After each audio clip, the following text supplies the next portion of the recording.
জ্বালানি তেলের সংকট কাটছেই না। কয়েকটি পাম্পে তেলের সরবরাহ স্বাভাবিক থাকলেও বন্ধ ছিল অনেক পাম্প। কিছু পাম্পে আবার চাহিদা মতো মিলছে না তেল।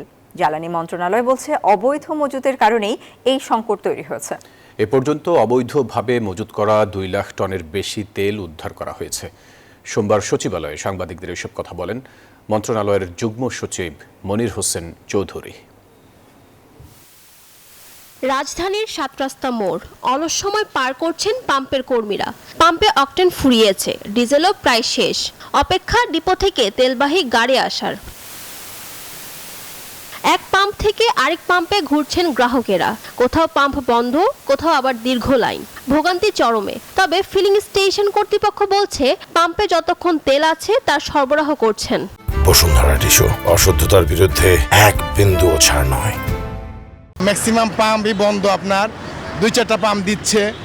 তো আমাদের যদি 500 টাকার তেল দেয়, যারা রাইড শেয়ার করে তারা তো 500 টাকা তেল দিতে পারবে না। অনেক পাম্পে ঘোরার পরে অল্প পরিমাণে তেল মিলতেছে।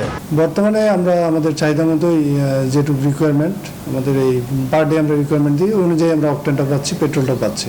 তবে জ্বালানি মন্ত্রণালয় বলছে সরকারের হাতে যথেষ্ট তেল রয়েছে, কিন্তু অবৈধ মজুদের কারণে সংকট তৈরি হয়েছে। এখন পর্যন্ত সারা দেশে অবৈধভাবে মজুত করা 2,08,000 টন জ্বালানি তেল জব্দ করেছে সরকার, জানিয়েছেন জ্বালানি মন্ত্রণালয়ের যুগ্ম সচিব। এ পর্যন্ত আমরা প্রায় 2,08,650 মেট্রিক টন জ্বালানি তেল আমরা উদ্ধার করতে সমর্থ হয়েছি এই বিভিন্ন অভিযানের মাধ্যমে।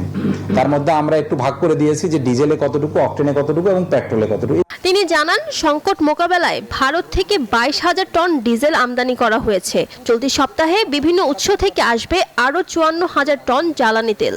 আর আগামী 1.5 মাসে 1.5 লাখ টন তেল আমদানি নিশ্চিত হয়েছে।